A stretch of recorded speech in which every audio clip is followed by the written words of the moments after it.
성경을 읽어보면요, 성경은 참 솔직합니다. 있는 그대로 말씀을 해요. 성경에 보면 인생을 이렇게 말씀합니다. 인생은 풀이다. 인생은 풀이다. 금방 피었다 지는 꽃이다. 요즘 사람들은 인생에 대해서 어떻게 말하는지 궁금해서 찾아봤습니다. 예전에는 대중가요 보면 인생은 나그네 길, 인생은 이렇다. 그런 어떤 인생에 대한 나름대로의 철학이 있고 어떤 거기에 대한 감상이 있었어요. 그런데 요즘의 사람들은 인생에 대해서 뭐라고 하는지 연관 검색어를 어젯밤에 한번 찾아봤습니다. 뭐라고 나왔는지 여러분 아시겠습니까? 혹시 여러분 한번 예측해 보세요. 추측해 보세요. 요즘의 사람들은 뭐라고 할지. 인생은 강다니엘이다. 제가 여러분 반응이 갑자기 벌떡해 줄 줄 알았습니다. 왜냐하면 제가 그랬으니까. 강다니엘이 누구야? 강된장도 아니고. 강된장은 아는데 강다니엘은 저 진짜 모르거든요. 찾아봤더니 워너원이라는 요즘 한참 뜨는 그룹의 멤버예요. 왜 인생을 강다니엘?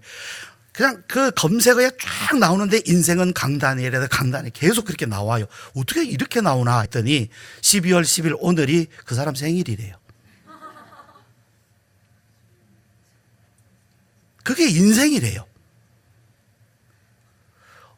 정말 그 강다니엘이라고 하는 사람에게 어느 정도로 집중을 하는지는 모르겠어요. 그냥 하는 말인지 정말 그 사람에게 막 몰입해서 정신을 못 차릴 정도인지는 모르겠지만 적어도 그 사람 생일을 기억하고 내 인생은 강다니엘이라고 그렇게 표현할 만하다라는 거죠.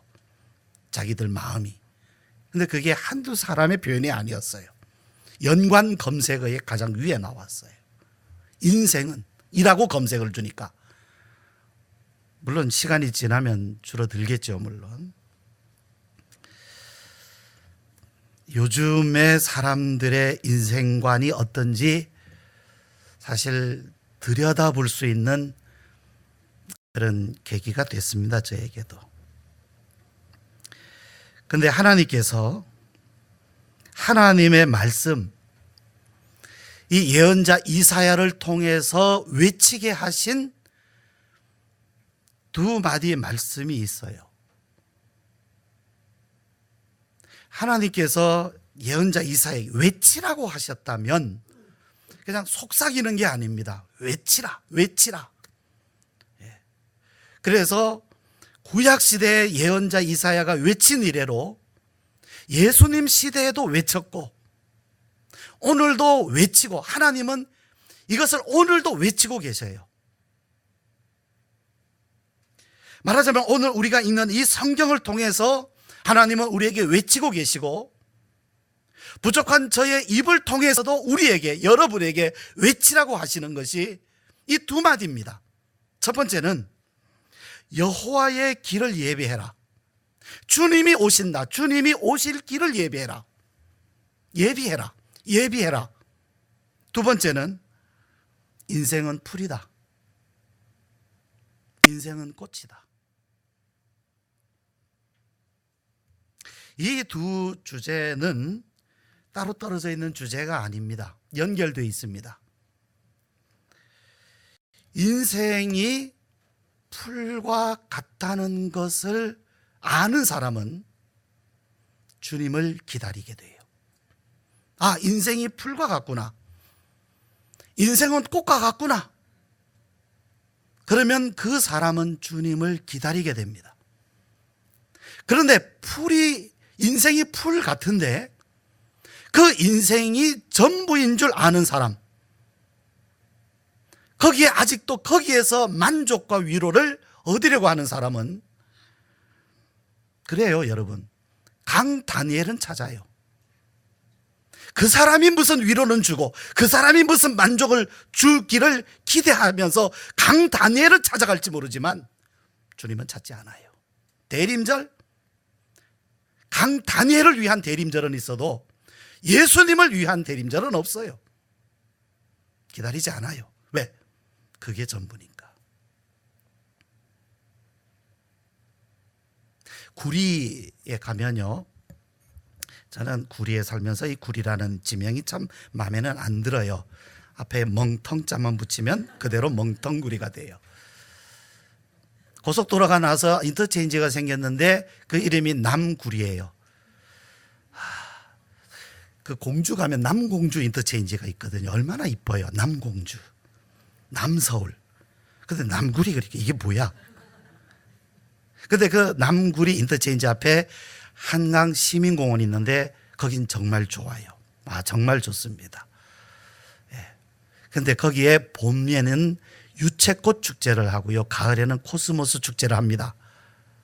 근데 저는 거기 사니까 그 축제, 그 꽃이 피지 않을 때도 가보지 않겠습니까? 없어요. 아무것도 없어요, 여러분. 그냥 벌판입니다.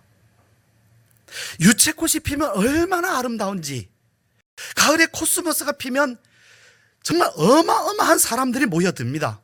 차를 댈 수가 없어요. 사람도 못 들어갈 정도예요. 너무 아름다워요. 사진 찍고, 그 코스모스 밭에, 꽃밭에 들어가지 말라 그래도 길을 쓰고 들어가서 거기서 사진들을 찍어요. 근데 남는 거는 사진만 남았어요. 지금 아무것도 없어요. 휑합니다. 밤에 거기 차를 타고 옆을 지나가면 거기에도 그 공원 안에 불빛을 비춰놨어요. 아무도 없어요. 추우니까. 보기에는 정말 좋아요. 꽃이 폈을 때는 보기가 참 좋습니다. 그러나 얼마 지나지 않아서 다 없어져 버려요. 휑한 바람만 부는, 찬바람만 부는, 아무도 찾지 않는 흔적조차도 거의 없어요. 그게 인생이랍니다. 그게 인생이 풀이랍니다. 인생이 꽃이랍니다. 금방 피었다 지는, 구리 한강 시민공원에 피었다 지는 코스모스 같은 게 인생이다 라고 말씀하고 있어요. 그러니까 우리가 성경에서도 인생을 배우지만 공원에 가서도 인생 배웁니다. 이게 인생이구나. 여러분은 누구를 간절히 기다려 보신 적 있으십니까? 또는 어떤 일을 간절히 기다려 보신 적이 있으십니까? 지금이 대림절입니다. 이 대림절은 주님이 오시기를 기다리는 절기라는 뜻이에요. 이 대림절의 의미는 기다림입니다. 누구를요? 예수님을 기다리는 절기다, 대림절. 그런데 여러분, 아마 여러분도 누군가를 또는 어떤 일을 간절히 기다려 보신 적이 있으실 거예요. 그런데 예수님을 그렇게 기다려 보신 적 있습니까?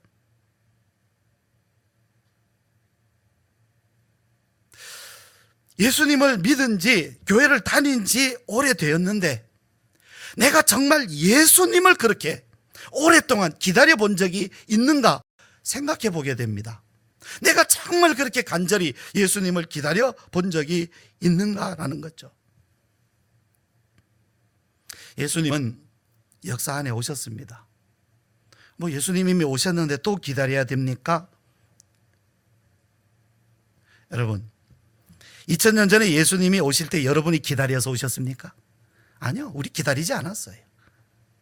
예수님은 하나님의 뜻 가운데 하나님이 보내셔서 우리의 기다림과 상관없이 오셨어요. 근데 또 하나 우리 생각하게 되는 건, 그 당시에 있던 사람들은 그러면 다 예수님을 만났습니까? 예수님을 영접했습니까? 아니에요.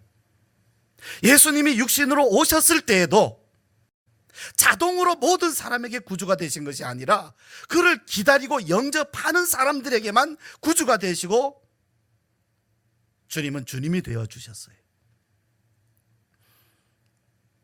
그 당시에 있었어도요, 모르는 사람들은 몰랐습니다. 지나치는 사람들은 그냥 지나쳤습니다. 하나님의 아들이 오셨든지 말든지 그가 고난을 받든지 말든지, 그가 죽으셨든지 말든지 상관없었어요. 오늘 우리들에게 있어서도 2000년 전에 오신 예수님이 나와 여러분과 무슨 상관입니까? 기다리지 않는 사람에게는 아무 상관이 없습니다. 주님이 이제 우리에게 오셔야 돼요. 내게 오셔야 돼요. 2000년 전에 오신 예수님이 오늘 내게 오셔야 돼요. 그러려면 우리는 주님을 기다리고 그분을 찾아야 됩니다.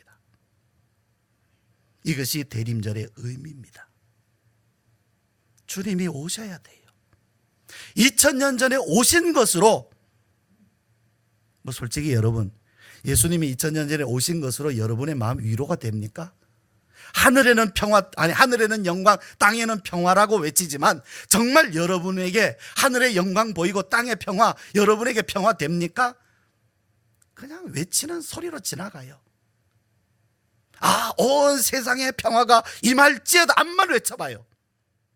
이 평화가 임할지어다, 암만 외쳐보세요. 평화가 되는가? 안 됩니다. 누구에게만 평화냐면 주님을 기다리고 주님이 그 심령 속에 온 사람에게만, 내가 주는 평화는 세상이 주는 것과 같지 아니하다. 전에 한 번도 맛보지 못했던 평화를 기다린 사람,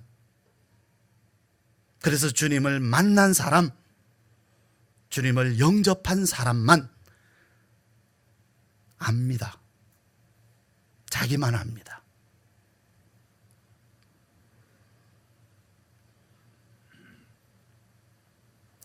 여러분, 인생은 풀과 같다, 꽃과 같다 이렇게 말씀하고 있는데요, 정말로 우리는 짧은 인생을 살고 있습니다. 2017년이 시작이 되고 얼마 되지 않은 것 같아요. 물론 12달 짧지 않은 시간을 우리가 보내왔지만 1년 전에 내가 12월을 어떻게 보냈는지 아직도 기억이 선명합니다. 참 아쉬워요. 뭔가 허전해요. 그래도 우리는 2018년도를 또 기대함으로 맞이하고 싶어 합니다. 그런데 2015년 12월, 2016년 12월, 2017년 12월을 이렇게 보내고 있는데 2018년도의 12월은 달라질까요? 2027년의 12월은 뭔가 새로워졌을까요? 2027년을 생각하니까 저도 환갑이 지났습니다. 저도 환갑이 지날 때예요. 이미 지나신 분들도 계시지 않습니까, 지금? 그런데 해가 바뀌는 것을 좋아하는 건 초등학생뿐인 것 같아요. 이미 사춘기를 지나고 적어도 나이가 20살 넘으면 한 해 한 해가 참 아까워져요. 아쉽고, 그러면서 허전하고 허무하고,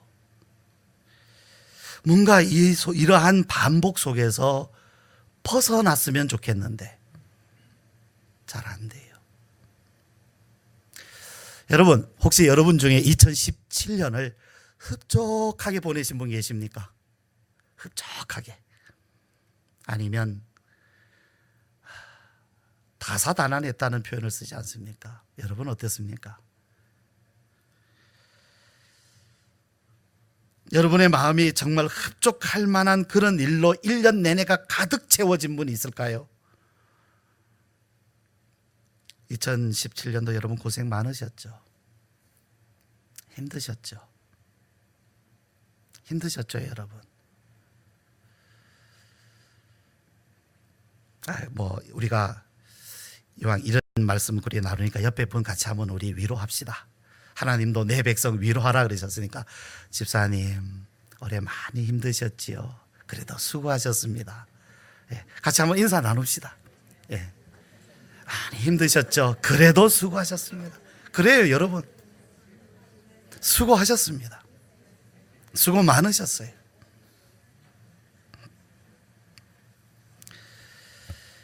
그런데 우리가 서로 격려하고 위로합니다마는 내년도 10년 후도 우리는 그렇게 살 겁니다.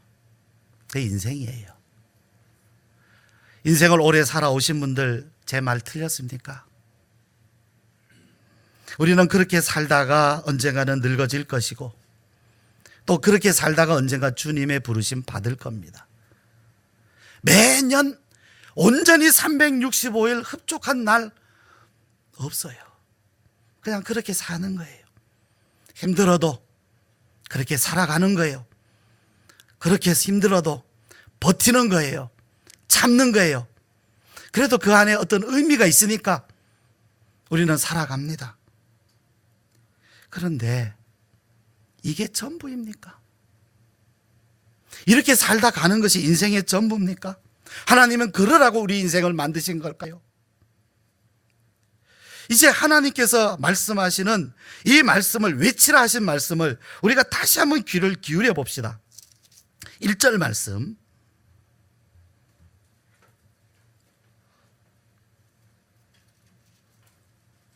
자, 같이 읽습니다. 시작.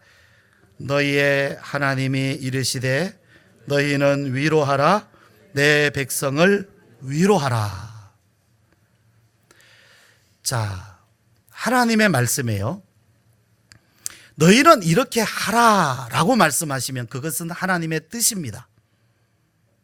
율법에서는 너희는 그렇게 하라 명령하십니다. 그런데 하나님은 율법으로 끝나지 않아요. 명령으로 끝나지 않아요. 예수님을 보내주신 이유는 하나님의 명령이 명령으로 끝나지 않고 이것이 하나님의 약속이 됩니다. 그리고 이것이 하나님의 복음이 되고 하나님의 은혜가 됩니다.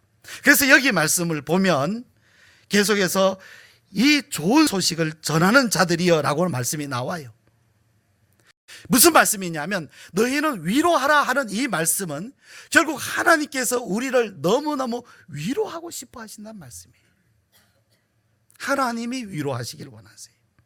하나님이 우리를 위로하여 주시기를,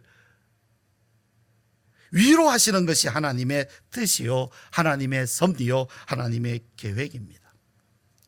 위로. 우리 인생이요, 고달프고 힘들고 상처받고 아파하고 이것이 전부가 아니에요. 여기는 또 하나의 인생이 있어요. 비록 우리 육신은 고달프고 힘들어도 우리의 마음은 늘 하나님의 위로하심 가운데 있게 하시는 것이 하나님의 뜻입니다. 정말 불행한 사람은요, 고통스럽고 힘들어도 위로조차 받지 못하는 사람 아니겠습니까? 그러나 힘들어도 고통스러워도 외로워도 항상 마음에 위로가 있다 그러면 인생 살만합니다. 인생 즐겁습니다. 입에서 노래 나옵니다. 왜요? 위로가 있으니까. 사람이 마음이 기쁘면요, 육신이 다소간에 힘들어도 행복합니다. 우리의 육신 가운데 어려움이 없을 수 없어요. 그러나 하나님은 우리에게 위로를 주셔서, 그리고 그 위로를 충만하게 하셔서 이렇게 힘든 인생 능히 이기며 살게 하시는 거예요. 다시 말씀드리지만 그 위로가 없는 사람, 고통스러운 인생을 살면서도 위로와 평강조차도 알지 못하고 사는 사람, 그를 향하여 인생은 풀이다, 꽃이다. 그러나 위로가 있으면 더 이상 풀 아닙니다. 더 이상 꽃 아닙니다. 하나님이 기뻐하시는 백성입니다. 아름다운 하나님의 나라요, 기업입니다. 자, 계속해서 여러분 이 40장을 보면요, 주님은 우리에게 세 가지로 우리에게 자신을 나타내 주시는데요, 첫 번째는 위로자, 두 번째는 통치자, 세 번째는 목자. 내가 너희의 위로자가 되겠다. 그러므로 나를 기다려라. 내가 너희를 다스려 주겠다. 평강의 왕으로 너희를 다스려 주겠다. 그러니 나를 기다려라. 내가 너희의 목자가 되어서 너희를 인도하겠다. 그러므로 나를 기다려라 라고 말씀하세요. 10절 말씀 보실까요? 보라, 주 여호와께서 장차 강한 자로 임하실 것이요 친히 그의 팔로 다스리실 것이라. 보라, 상급이 그에게 있고 보응이 그의 앞에 있으며. 통치자입니다. 11절 같이 읽으실까요? 시작. 그는 목자같이 양떼를 먹이시며 어린 양을 그 팔로 모아 품에 안으시며 젖먹이는 암컷들을 온순히 인도하시리로다. 아멘.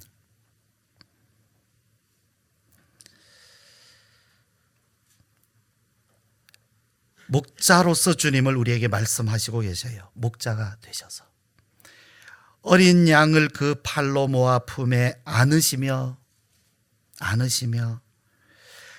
젖먹이는 암컷들을 온순히 인도하시리로다. 무슨 말씀이겠습니까? 주님은 어린 생명들, 그리고 그 생명들을 낳아서 기르는 이 어머니들이죠.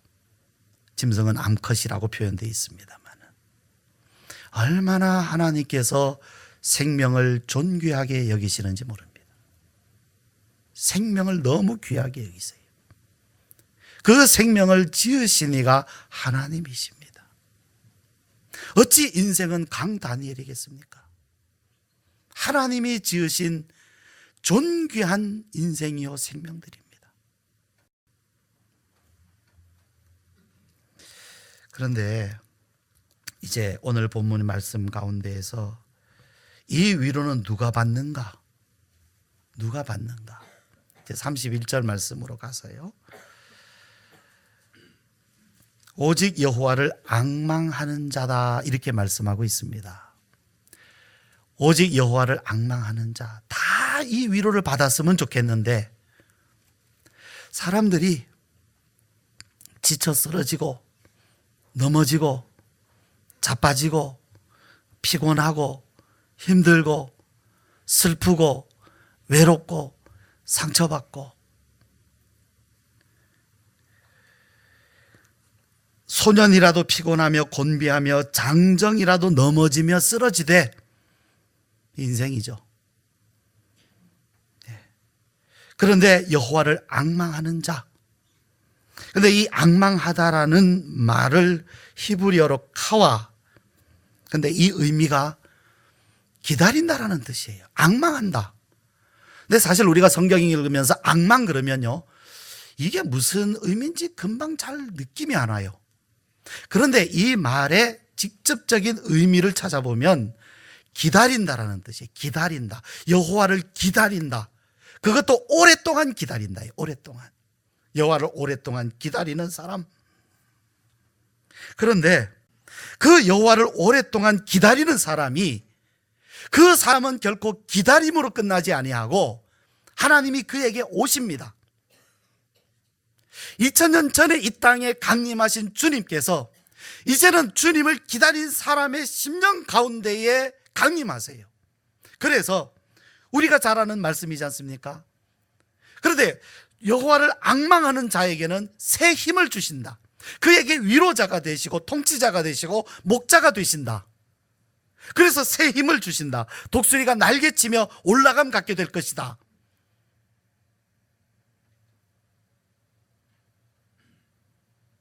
그런데 이 사람도요, 처음부터 어느 날 갑자기 여호와를 앙망했더니 하나님이 새 힘 주셨어, 그렇게 된 것이 아니에요. 이게 하루아침에 시작되고 하루아침에 끝난 이야기가 아닙니다. 지금 이 여호와를 앙망하는 이 사람도 하나님을 기다려 온 중에 넘어지고 쓰러지고 그렇게 왔어요. 그냥 기다린다가 아니라 왜 오랫동안 기다림이라고 하는가? 하나님께로 하나님을 기다리고 하나님께 기도했는데 하나님이 아무 말씀을 안 해주셔요. 하나님을 찾았는데, 하나님을 기다렸는데 하나님이 어디 계신지 아무 말씀을 안 해주세요. 어느 때는 정말 이렇게 기도하게 돼요. 하나님, 정말 살아 계신 겁니까? 하나님, 정말 내 기도를 듣고 계시는 겁니까? 다른 사람의 기도는 다 들어주셔도 내 기도는 안 들어주시는 거 아닙니까? 괜히 나만 미워하시는 거 아닙니까? 진짜 그런 마음 듭니다. 왜? 너무 응답이 없으니까. 27절 말씀을 한번 보시면요, 야곱아 어찌하여 내가 말하며 이스라엘아 내가 이르기를 내 길은 여호와께 숨겨졌으며 내 송사는 내 하나님에게서 벗어난다 하느냐. 이스라엘 백성들이 그 바벨론 포로 생활로 70년을 견뎠습니다. 그리고 이제 시대가 바뀌어서 그들이 예루살렘으로 돌아왔어요. 우리 하나님, 약속대로 우리를 예루살렘으로 인도해 주셔서 감사합니다. 자기들 집 짓기 전에 먼저 성전부터 짓겠다고 모여들었어요. 그래서 성전 공사, 재건 공사 시작했습니다. 그런데 그 일이 막혀버렸어요. 안 돼요. 중단됐습니다. 할 수가 없습니다. 원수들이 방해합니다. 할 수가 없습니다. 16년 동안이나 그 일이 중단되었습니다. 16년 동안. 도대체 이 성전 재건 공사가 될지 안 될지 아무도 이제는 확신할 수가 없어요. 16년 동안 열심히 그대로 지속될 수 있겠습니까? 지치죠. 하나님, 우리와 함께 계신 겁니까? 하나님, 우리를 돕고 계신 겁니까? 하나님, 우리의 기도에 왜 응답이 없습니까? 그 시간을 보내온 겁니다. 그 시간을.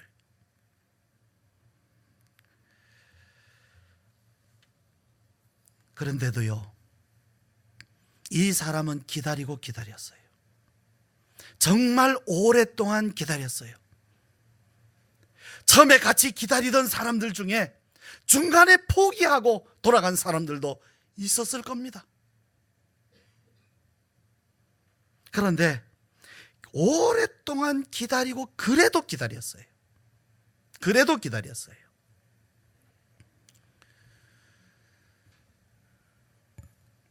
북경에서 선교하시는 선교사님 한 분 계신데요,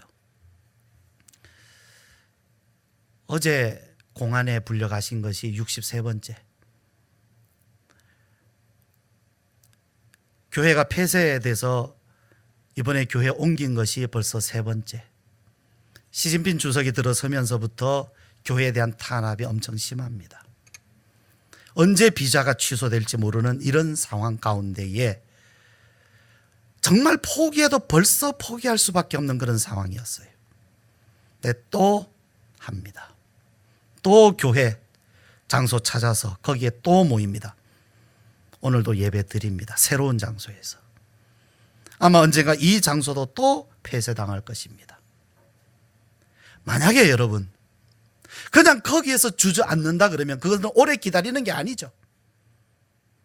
그런데 도저히 더 이상 할 수 없는 상황이 올 때까지, 조금이라도 할 수 있는 데까지는 또 합니다.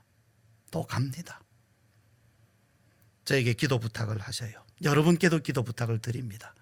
제가 몇 년 전에 북경에 가서 신학생들 그 수련회 인도하고 왔죠. 바로 그 곳입니다. 북경 평안교회. 자, 31절 말씀 다시 말씀드립니다. 이것은 어느 날 갑자기 그냥 하나님 기다렸더니 그날부로 이렇게 됐다 아닙니다. 너무너무 오랜 시간, 고통의 시간 지나왔어요. 자, 31절 우리 다시 한번 같이 읽죠. 시작. 오직 여호와를 앙망하는 자는 새 힘을 얻으리니 독수리가 날개치며 올라감 같을 것이요 다른 박질하여도 곤비하지 아니하겠고 걸어가도 피곤하지 아니하리로다. 다시금 말씀드립니다마는 이 말씀이 어느 날 갑자기 주어진 말씀이 아니에요. 우리 잠시 한번 여러분 보십시다. 2절로 다시 한번 가봅시다. 너희는 예루살렘의 마음이 닿도록 말하며 그것에게 외치라. 그 노역의 때가 끝났고 그 죄악이 사함을 받았느니라. 그의 모든 죄로 말미암아 여호와의 손에서 벌을 배나 받았느니라 할지니라 하시니라. 노역의 때, 고생하는 때, 고통스러운 때, 전쟁의 때, 그 시간을 지내왔어요. 그 죄로 말미암아 하나님께로부터 징계를 당하고 하나님께로부터 심판과 같은 그런 시간들을 보내왔어요. 그 시간을 지내왔어요. 그러면서 하나님께 부르짖었어요. 하나님, 하나님. 그러는 중에 그는 하나님 왜 나를 돌아보시지 않습니까? 왜 내 기도에는 응답이 없습니까? 그런 시간을 보내왔어요. 그런데 하나님께서 결국에는 그에게 오직 여호와를 앙망하는 자는 새 힘을 얻으리니 하고 응답하시기를 시작하시는 것입니다. 그런데 우리들은 어떻습니까? 요 31절만 다 가지고 주를 앙모하는 자 올라가 올라가 그러지 않습니까? 혹시 그냥 어느 날 갑자기 내가 하나님 찾으면 그날부로 하나님이 응답해 주셔야만 된다고 생각하지 않습니까? 마치 커피 자판기에다 동전만 집어넣으면 커피가 쏟아져 나오는 것처럼 주님 앞에 기도하는 그 순간부터 막 새 힘이 솟아나고 독수리 날개치며 막 올라가야 될 것 가야 된다고 생각하지 않습니까? 또 그렇게 안 되니까 에이 기도는 소용없는 거야, 기다려봐야 소용없어라고 아예 기도조차 안 하고 있지는 않습니까? 기다림조차도 아예 안 하고 있지는 않습니까? 오늘 이 말씀을 통해서 하나님의 뜻을 우리는 발견할 수 있습니다. 그리고 앞서간 성도들이 걸어갔던 그 걸음을 우리는 바라볼 수 있습니다. 여호와를 앙망하는 자, 오랜 기다림입니다.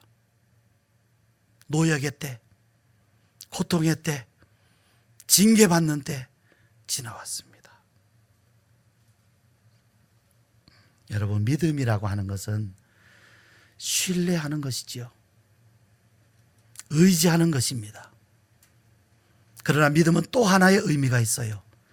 오래 기다리는 것입니다. 기다릴 수 있는 것이고 기다리는 것입니다. 믿음은 아무리 오래 시간이 걸려도 기다릴 수 있는 것이고 기다리는 것입니다. 여러분의 믿음은, 이 대림절에 여러분의 믿음은 주님을 기다리고 계십니까?